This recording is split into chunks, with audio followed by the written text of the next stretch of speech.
Saudara yang kasih dalam nama Yesus, biarlah semua kita lapar dan haus akan kebenaran, lapar dan haus akan firman Tuhan, lapar dan haus akan kuasa Tuhan, lapar dan haus akan urapan Tuhan, lapar dan haus akan mujizat Tuhan, lapar dan haus akan hikmat daripada Tuhan. Oleh sebab itu saya minta saudara memiliki pikiran yang rohani. Tanpa pikiran yang rohani, saudara nggak bisa menangkap perkara-perkara rohani. Saudara tidak mengerti bagaimana mengerjakan pekerjaan Tuhan ini. Terlebih pada akhir zaman ini, Tuhan mau bekerja dengan sungguh-sungguh. Dan Tuhan hanya memakai orang yang sungguh-sungguh, yang sungguh-sungguh rohani.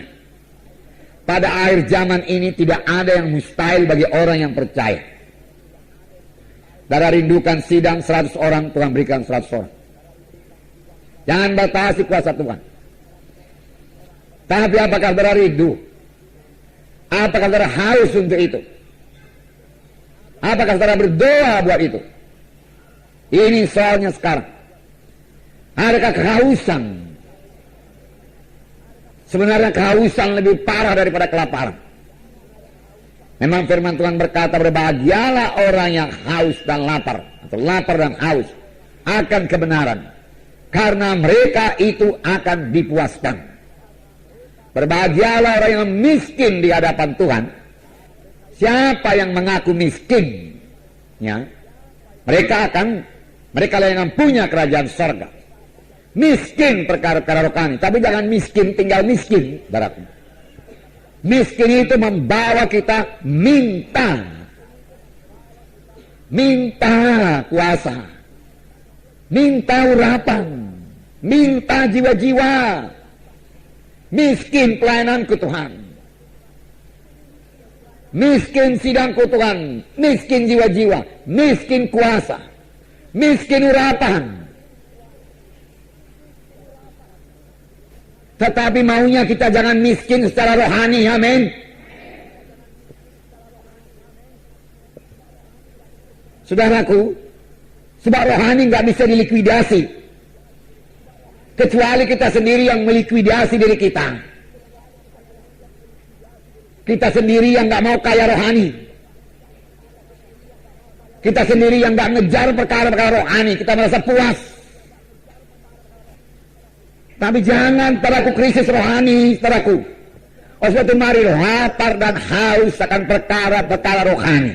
Firman Tuhan berkata, jikalau kamu mengasihi dunia ini, jikalau kamu memikirkan dunia ini, memikirkan materi dunia ini, ya, memikirkan kebesaran dunia ini, tidak ada padamu kasih Bapa. Tidak ada padamu pikiran rohani. Ini artinya, saudaraku, kejar dunia ini. Kejar dunia ini, saudaraku. Saudara, dunia pun tak dapat kalau kita mengejar dunia ini. Apalagi hamba-hamba Tuhan, saudaraku, kejar dunia, nggak akan dapat dunia. Tahu saudara mengapa nggak dapat, saudaraku? Karena firman Tuhan berkata, cari dahulu kerajaan Allah, baru dunia ditambahkan, amin. Nah, cari dahulu kerajaan Allah, lalu dunia ditambahkan.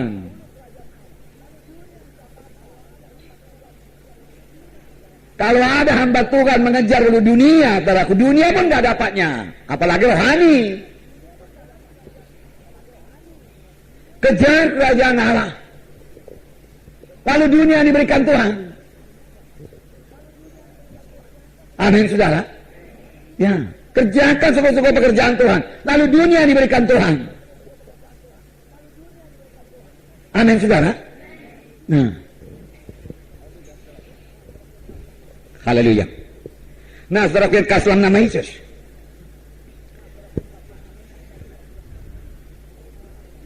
kita melihat sidang pertama, bagaimana lahirnya gereja. Gereja lahir dengan kuasa, amin. Gereja lahir dengan kuasa dan berjalan dengan kuasa dan akan diangkat dengan kuasa. Dan hanya gereja yang berkuasa, gereja yang menang, gereja yang suci yang diangkat Tuhan. Amin. Dan pada akhir zaman seperti ini, tanda-tanda akhir zaman, pada hari-hari terakhir, firman Tuhan bicara mengenai hari-hari terakhir. Amin, saudaraku. Hari-hari terakhir, ini sudah hari-hari terakhir, saudaraku. Zaman akhir sudah dimulai, saudaraku, waktu pencurahan Roh Kudus. Sebab Petrus berkata, pada hari-hari terakhir aku akan mencurahkan Rohku. Amin. Dan itu sudah 2000 tahun yang lalu. Dan kemudian saudaraku, 2000 tahun kita ini hidup pada hari-hari terakhir dari hari-hari terakhir. Nah, apakah kita masih mengejar dunia? Hari-hari terakhir dari hari terakhir. Tanda-tanda akhir zaman sudah genap lah ini, saudaraku. Banyak sekali sekarang orang Kristen berdoa. Kalau ada keributan kita nggak bisa menginjil, saudara. Nggak bisa seperti ini. Makanya perlu berdoa. Firman Tuhan juga berkata, berdoalah buat pemerintahan. Supaya kamu memperoleh pemerintahan yang baik. Firman Tuhan berkata, kita harus berdoa supaya pemerintahan kita pemerintahan yang baik. Dan itu hanya bisa didoakan oleh orang yang rohani. Kalau saudara nggak rohani, saudara nggak berdoa buat itu. Saudara, kita harus memikirkan dan mendoakan negara kita ini juga. Amin, saudaraku.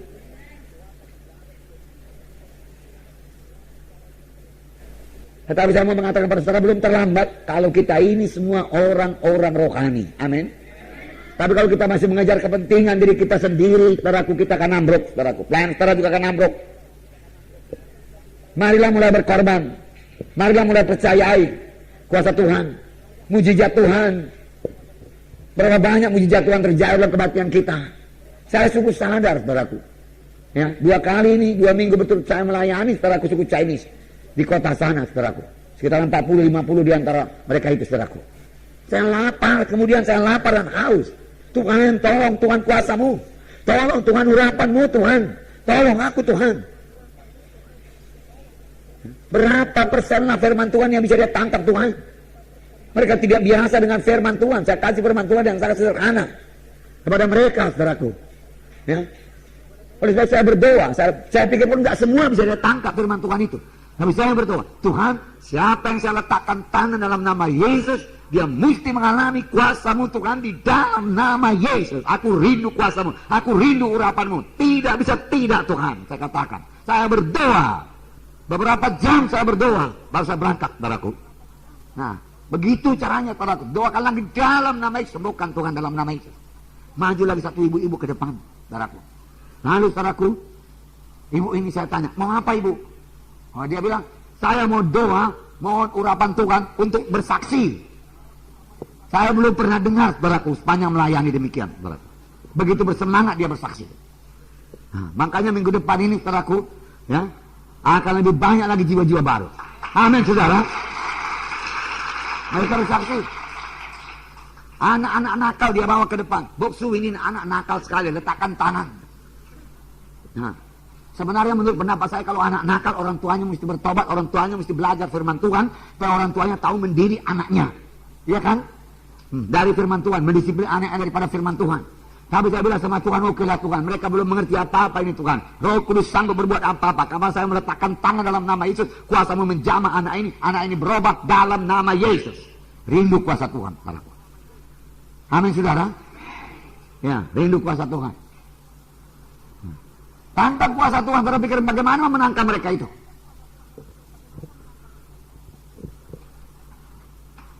Nah, semalam saya mengunjungi satu keluarga Chinese yang katanya sudah bangkrut, saudaraku. Karena punya pabrik, bangkrut. Tapi saya terkejut melihat rumahnya gede, bertingkat 2, saudaraku, mobilnya mewah, saudaraku. Orang kayak gini kok dibilang bangkrut? Nah, saudara, yang masih suka cita di daerah Gria Helvetia sana, Gria Riatur, saudaraku. Nah, saudara, rumahnya besar, saudaraku. Dia cerita polos-polos, saudaraku. Ya, orang tuanya ada di situ, menantunya ada di situ. saudaraku. Anaknya ada di situ, saudaraku. Dia baru punya cucu, cucunya umur 4 bulan, saudaraku. Dia rupanya sudah dibaptis waktu itu. Saudaraku, ada 2 orang anaknya. Anak yang pertama jahat, anak yang kedua baik. Ya. Anak yang kedua ini umur 4 bulan. Ya. Ini baik Pak Pendeta katanya. Ini maaf saudaraku, dia cerita polos-polos, saya cerita polos-polos sama saudara, amin. Ya. Dia cerita begini. Anak yang nomor 2 ini baik karena saya waktu itu hamil 1 bulan. Dia katakan begini. Ya. Kemudian saya baptis, jadi anak saya juga ikut baptis. Jadi dia diberkati Tuhan. Lalu lahir anak baik, sehat, dia katakan. Ya, so berkati. Nah, saudara. Nah, begitulah iman mereka. Saya kepingin mereka training, tapi nampaknya mereka belum cukup mengerti untuk training. Harus sabar. Yang perlu apa? Kuasa Tuhan harus nyata. Amin. Mujizat Tuhan harus nyata. Ya. Mujizat Tuhan harus nyata. Saya rindu, saya minta. Tuhan, ini mohon urapan yang baru lagi nih Tuhan. Ini pelayanan baru Tuhan. Ini penerobosan pada suku Chinese Tuhan. Banyak kali suku Chinese di kota Medan ini Tuhan. Lain daripada suku Bangta. Mereka sudah dengar firman Tuhan. Mereka sudah dengar tentang Yesus. Oh Tuhan, tolong nyatakan kuasa-Mu Tuhan. Biar saya berhikmat lagi Tuhan. Kebijaksanaan lagi Kau berikan sama saya Tuhan. Tolong Tuhan, tolong Tuhan. Urapi saya Tuhan, urapi saya Tuhan. Hanya sebentar Tuhan. Mereka juga tidak begitu sanggup kebaktian lama-lama. Saudaraku. Nah, saudara 2 jam sudah siap semua kebaktian. Saudara, tapi saya suruh kebaktian kita sudah siap. Jangan seorang pun pulang. Ada teh, ada kue. Duduk semua, kita fellowship. Lalu fellowship setengah jam. Saudaraku. Cerita. Nah, puji Tuhan. Ya, tahu saudara, ada istimewa lagi sama suku Chinese ini. Tiba-tiba satu orang ibu maju ke depan. Ya, kemudian dia ambil kerusi, duduk di sini. Dia minta gitar, dia minta mic. Tidak ada yang suruh. Nggak ada yang suruh. Saudaraku. Lalu dia mulai main gitar. Ibu-ibu ini pada gitar. Bagus pula main gitar, saya pikir. Ya biarin aja. Lalu dia nyanyi. Saudara, suaranya bagus, saudaraku. Lalu selesai menyanyi, orang bilang, tambah, ayo lagi, nyanyi. Tapi dia terus duduk. Terus saya panggil, coba saksi, maju ke depan bersaksi. Ada kesaksian? Ada, bos ada. Dia maju lagi, bersaksi. Saya waktu itu datang TD Hall. Waktu itu saya tidak bisa tidur, makan obat tidur. Saya sakit ginjal, saya sakit hati juga, saya sakit mah. Jadi obat saya banyak sekali makan. Udah bertahun-tahun makan obat, bertahun-tahun makan obat. Waktu saya didoakan di TD Hall, dia katakan, kuasa Tuhan turun. Saya bebas semua, saya sembuh, dia katakan. Sampai rumah, obat saya buang, saya bisa tidur, dia katakan. Saya sehat, dia katakan, saya suka cita. Nah, kuasa Tuhan, amin. Nggak perlu banyak teologi. Nggak perlu banyak doktrin. Nyatakan kuasa Tuhan. Lalu orang bilang, nyanyi. Oke, saya nyanyi bahasa Chinese, dia katakan. Dia nyanyi bahasa Chinese. Satu nyanyian ini diambil dari 1 Petrus pasal 4 ayat 1 mulai sampai 4 sampai. Dia nyanyikan, kesudahan segala sesuatu sudah dekat. Lihat itu, saudaraku. Udah ngerti dia nyanyi begitu. Saudaraku, kesudahan segala sesuatu sudah dekat. Nyanyian bahasa Chinese. Orang semua nganga. Nah kan? Saya duduk, ini sudah fellowship, saya tinggal duduk. Nah saya katakan, siapa lagi silakan. Supratman maju. Supratman itu dari dulu-dulu nggak bisa nyanyi. Sudah tahu-tahu dia ambil gitar. Aduh Tuhan, tolong Tuhan. Jangan meleset, dia katakan. Nah, kemudian yang mulai jereng. Kok tepat nih saya pikir. Saya nggak gitu ngerti musik, saudaraku. Tapi nampaknya enak, saudaraku. Kedengarannya, saudaraku. Nah dia mulai nyanyi. Aku mengasihi Engkau Yesus. Dan dia betul-betul menyembah Tuhan. Mengasihi Engkau Yesus. Aku mengasihi Engkau Yesus. Orang pun semua lihat waktu dia nyanyi itu. Oh, dia orang tahu dia itu memang mengasihi Yesus. Mengasihi Yesus. Lalu dia pun bersaksi lagi, saudaraku. Nah, kemudian ada satu India lagi maju ke depan. Nah, dan dia bersaksi juga, saudaraku. Nah, rupanya banyak, spontanitasnya luar biasa, saudaraku. Puji Tuhan, ini pekerjaan Roh Kudus. Kalau disuruh bawa jiwa, saudaraku, dikasih undangan, saudaraku, mereka bawa jiwa. Ini barusan hari Senin semalam, saudaraku, saya sudah dapat berita bahwasanya mereka perlu mobil. 1 mobil Karena ada mau bawa jiwa orang Chinese dari Medan Timur. Dia katakan. Untuk ke Jalan Sumatera kebaktian pada hari Minggu. Saya bilang oke saja, saya sedia. Siapa lagi yang mau bawa jiwa? Mobil disediakan. Amin. Tapi dari mana mulainya? Semangat. Tahu saudara, sekali saudara dihormati oleh orang Chinese luar biasa. Boksi datang, katanya semalam. Ribut seisi rumah. Boksi datang, haleluya, boksi datang. Panggil semua isi rumah. Mari, boksi datang. Rupanya sama dia boksi itu hebat kali. Berarti. Nah, saya harus tolong Tuhan. Rendahkan hati saya Tuhan. Siapa sih saya ini? Ya kami sini jalan-jalan aja. Mau lihat-lihat di sini. Ya, tinggal di sini semalam hari Minggu saya tanya alamatnya hari Minggu tinggal di mana, geria-geria terindah. Oh ya, bagaimana di sana rumahnya begini. Oke. Kami datang. Mereka suka sekali dikunjungi. Suka sekali mereka dikunjungi. Nah, ini era baru untuk pelayanan suku Chinese. Saudaraku, saya yakin saudaraku dalam tempo sebelum akhir tahun ini saudaraku, itu lantai bawah pasti sudah penuh. Kami kontrak lantai 3, saudaraku. Masih bisa masuk lantai kedua. Ya. Nah, saudaraku, jangan katakan tidak mungkin. Rindu akan perkara rohani. Apakah saudara rindu sedang saudara bertumbuh? Ya. Kerja keras. Amin. Ya, kerja keras. Ya. Saya juga mengunjungi, saya pikir, apa nanti kasih tahu ya. Ya. Jarang-jarang ini mengunjungi Chinese ini. Kalau mengunjungi sama orang Indonesia, orang Batak nggak ada persoalan. Ya. Kemana aja bisa cerita. Ya. Ini kalau sama orang ini gimana nanti? Siapa akan dijumpai? Ya. Bagaimana nanti reaksinya? Kan demikian. Ya. Lalu kita berdoa sama Tuhan. Amin, saudara. Ya. Itu.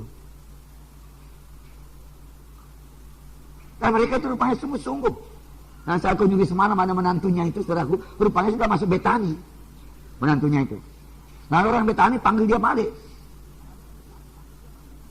Padahal istrinya, saudaraku, diberkati tempat kita. Istrinya dapat berkat tempat kita. Istrinya mau tempat kita. Tahu saudara, dia puasa 1 bulan. Hanya makan malam. Nah, untuk doa katanya, saudaraku, sama Tuhan. Entah udah ngerti berdoa, entah bagaimana, saya nggak tahu lah, saudaraku. Kemudian setelah 1 bulan dia ambil putusan. Saya di GKI. Karena di GKI saya mengerti firman Tuhan. Makanya kita ini sungguh-sungguh. Ini saya ceritakan kepada saudara supaya kita ini sungguh-sungguh. Udah sangat diberkati Tuhan kita. Ya, jangan kita ketinggalan, saudaraku. Mereka itu kalau melayani sungguh-sungguh. Kalau nyanyi sungguh-sungguh, saudaraku. Ya, kalau dibilang bersaksi, dia pikir mesti bersaksi. Kalau nggak bersaksi dosa. Oleh sebab itu dia datang ke depan. Pak Boksu, pendeta, minta doa urapan. Supaya saya bisa saksi. Panggil jiwa. Nah, lihat itu saudaraku. Ya. Lalu dia cari jiwa. Dia bawa jiwa. Saudaraku. Itu pekerjaan Roh Kudus. Tapi apakah kita minta itu? Apakah kita doakan itu? Apakah itu kerinduan kita? Apakah itu kehausan kita? Apakah kita haus mengerjakan pekerjaan Tuhan? Nah, selagi sedikit begini, saudaraku, itu 40 orang. Ini bisa contoh bagi sidang saudara. Ya, saya pikir-pikir saya mau mengunjungi semua Chinese yang lain. Kalau saya bisa punya waktu, saudaraku. Nah. Tahu saudara, mereka sangat menyambut. Tadi saya di rumah sudah datang telepon.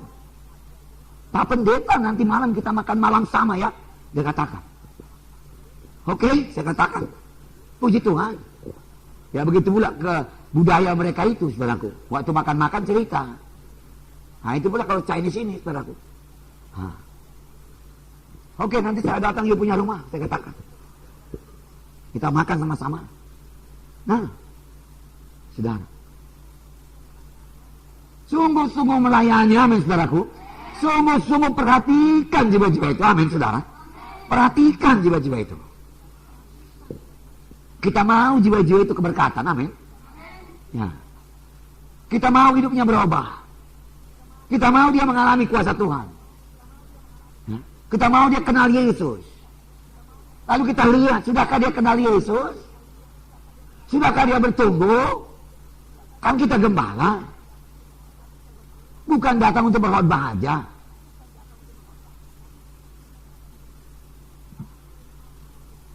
Kalau 50-nya, saudaraku, ya sidang, saudaraku, anak-anak Tuhan, mengapa tidak fellowship?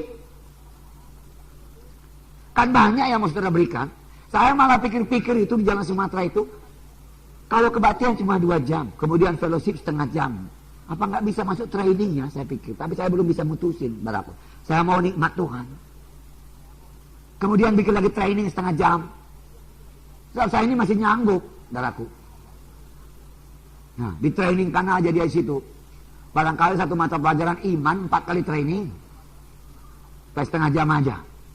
Nah, kepastian keselamatan misalnya 4 kali diterangkan sama orang itu. Kan berulang berakar nanti. Ya. Ini saya mau lagi pimpinan Tuhan, apa orang itu sanggup apa enggak? Nah, sebab orang itu nggak biasa kebaktian lama-lama nampaknya. Saudara. Nah, mengapa timbul pemikiran seperti itu, saudaraku? Karena kita mau jiwa-jiwa itu segera bertumbuh. Amin. Dan kita juga siap sedia kerja keras. Amin, saudaraku. Demikian juga saudara. Ya. Di situ bisa direncanakan perkunjungan. Ya. Pelayanan. Ya. Satu waktu fellowship itu saya bicara dengan satu keluarga saja. Nah, saya lihat dia yang paling tua di situ, saudara. Dan nggak ada kawannya bicara, saya cerita, saya tanya rumahnya. Kemudian semalam saya kunjungi, rupanya jadi intim terus. Saudara. Amin, saudara. Satu keluarga. Nah, kalau satu keluarga 1 hari, kan sudah banyak. Kalau di Medan ini memang nggak bisa lagi saya buat begitu, saudaraku. 7.000.